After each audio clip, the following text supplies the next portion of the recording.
Welcome to Thoughts Can Change Your Life with me, Reverend Wolak, here each and every day. I'm going to explore something today. It's nothing new for me, probably nothing new for you. But you've heard this said over and over and over again. Your thoughts create. That's right, your thoughts create.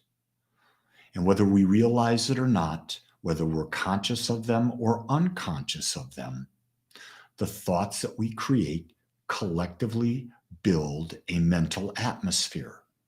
The mental atmosphere that we are becomes the energy that we exude into the world.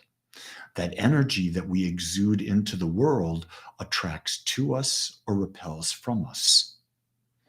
So people ask, are some thoughts more powerful than others? And I'm going to say the answer to that is yes. I believe the thoughts that we have the greatest emotion behind are the thoughts that have the greatest impact on our lives. And you might ask, Lee, why would you say that? Well, let's go back to the idea that I profess, I teach, and that is that our beliefs create. And what are our beliefs? Thoughts, words, actions, and feelings aligned toward a specific result, held persistently and consistently, consciously and unconsciously. The key thing is, if you have a thought and you have no emotion behind it, is it a belief? That's a really good question. If you have a thought with no emotion behind it, is it a belief? Probably not. But if you have thoughts, opinions, and there's huge emotion behind them, I think we've got ourselves a bit of belief going here. So when you're in with people, you're talking with people online, on the phone, chatting, social media, maybe actually an in-person thing, and you're talking and you've got emotion behind it, guess what? That means it's probably a belief. And the more emotion we got behind things, the deeper the belief. And with that emotion, we attract to us. And things demonstrate that much faster. That much faster. When there's big emotion behind it, that much faster comes at us. So let me say good morning to Corey, Jean, Moniqua, Kimmy, Ian, Delpha, and Mika. Glad you're joining us. Anyone else out there that hasn't checked in, please do. And give me your comments. Give me your feedback. Give me questions. I want to make this interactive between you and I. So Moniqua says, how do I handle that so we don't attract it to belief? Well, when you get emotional about a belief or about a thought, and you have emotion behind it, the question to ask is right away, is this belief serving me? Is this causing me to grow? Is this causing me to become aware? Is this causing me to have a greater experience, a chosen experience of life? Because if it's not, then what you have to do is you have to install a new belief. You don't have to uninstall an old belief. You install a new belief. If you're unhealthy right now, you want to install a belief of health. So I see we've got Annette, Zoe, Aaron, Richard, and Dee Dee is checked. Oh, Becca has checked in as well. Love it. And Kai's checked in. Look at all you people hiding out in the bushes. And Peter has checked in, and Aaron. Where to get a green shirt like yours? Yeah, I love this. Now I got the green shirt, but I had the thing embraced in it. I got it at I forget the name of the place. I'll try to remember that and let you know. It's one of those t-shirt places that puts logos on things. Boss Frog, Frog Boss, something like that. In regards to values, what is the difference between your mission and your purpose? Here's what I say. Mission, big, expansive, as big as you can be. Purpose, a bit down, a little bit more refined. So let me pull mine, just so you know I'm not teasing with you. Oops. There's my mission, to expand human awareness. Now, my purpose is to teach how to live consciously and experience a fulfilled and meaningful life. Do you notice how that's just brought down a little bit, Ian? Big, hairy mission, expand human awareness. Almost impossible. How am I going to do that? By teaching people to live consciously. And through conscious living, you can create a fulfilled and meaningful life.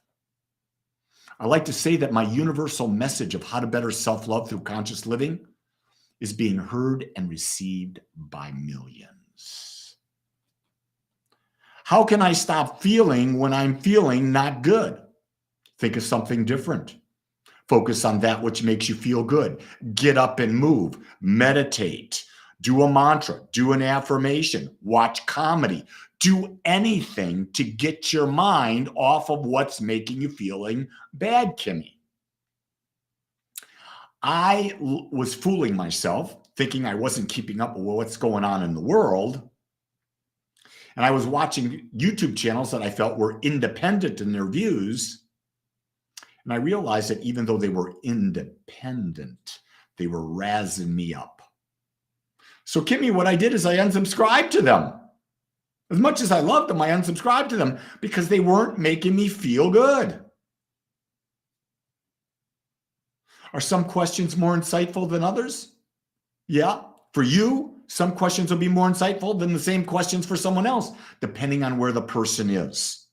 No two people are in the same place. So the question I might ask that really blows me out of the water may have no impact on you whatsoever. Ian says, okay, I see. I had the right idea. I just have my purpose bigger and more expansive. Yeah, you just reverse it. Just reverse it. So what else do you want to talk about today? I got more time. Today's Wednesday. You know what Wednesday means, gang? Wednesday is Agape Gathering Day. Agape is my spiritual community. It's worldwide. And on Wednesday, 1:30 Central Time in the afternoon, 7 p.m. in the evening, you can join me on Zoom, and we just get together and gather. We talk about what's going on in our lives. We bring up ideas. We discuss them. We have a face-to-face, a real interaction. If you would like to be a part of that gathering, and I know some of you out there are, go to agapespiritualcenter.com. Click on the calendar, and you'll see an Agape gathering. Now, we have most of the people that come to my 1:30 in the afternoon gathering, they're people from Europe or Lebanon, because I think the time difference is either 6 or 7 hours, so it works for them. Chris says, Rev, what do you make of meeting someone new and feeling like you've always known them? Chris, for me, that means that the mental atmosphere that they are and the mental atmosphere that you are really similar. And so you have that feeling of knowing them.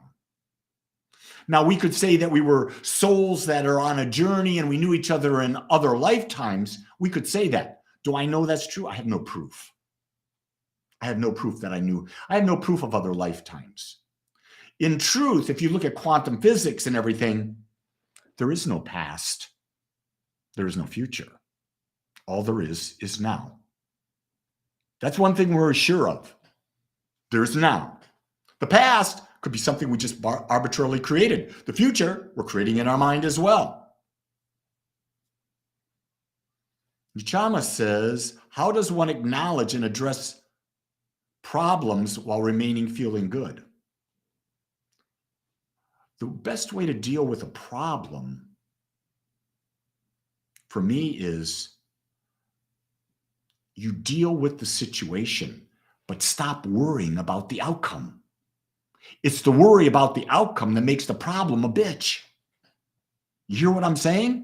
If you stop worrying about the problem, hey, let's say you owe the government, the Internal Revenue Service, or wherever you are, you owe the government back taxes. Worrying about it ain't going to do anything. Calling them up and say, hey, I owe back taxes. What kind of arrangement can we make so I can clear this up? That's dealing with the problem, but it's not worrying about it. Been aware and chose to shift to something better every time. Okay, I'm not sure what you wrote there and how to interpret that. Becoming aware, that's a constant process that we never get done. There are a lot of people who says, I'm aware. Well, you may be aware in this moment, you may be aware to a limited degree, but it's an infinite friggin' universe out there. If it's an infinite friggin' universe, are you aware of everything? I've never even had that moment. The closest I came to that is when I get into deep meditation and I disappear into nothingness.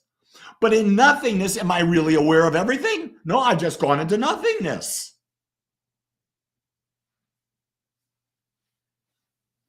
I feel like I have to worry. I guess I'm so... Yeah, you've got a habit, Moniqua.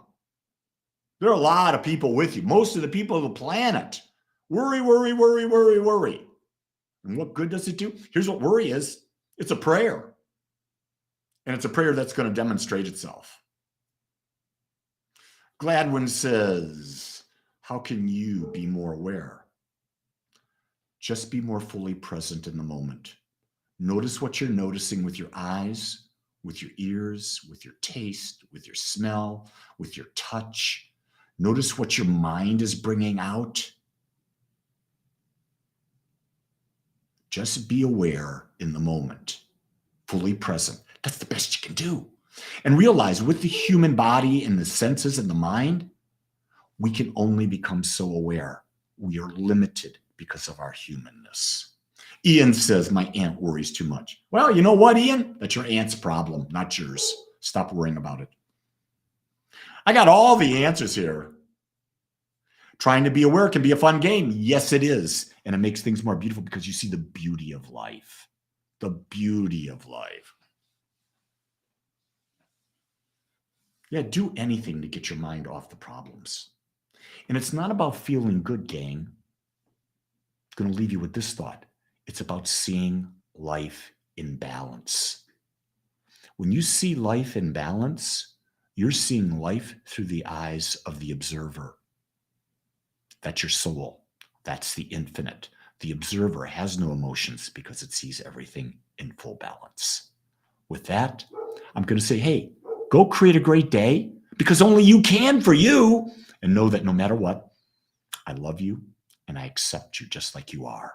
Until next time, or maybe an afternoon gathering today. Remember, agapespiritualcenter.com. Go to the calendar. And if you haven't seen it, go on Amazon and look for the book, The Power in You by Reverend Lee Wolak. It's out there and you're going to love it. Aloha. Shimmy says, are you on LSD? Never taken LSD, but I have done ayahuasca in the past. Aloha.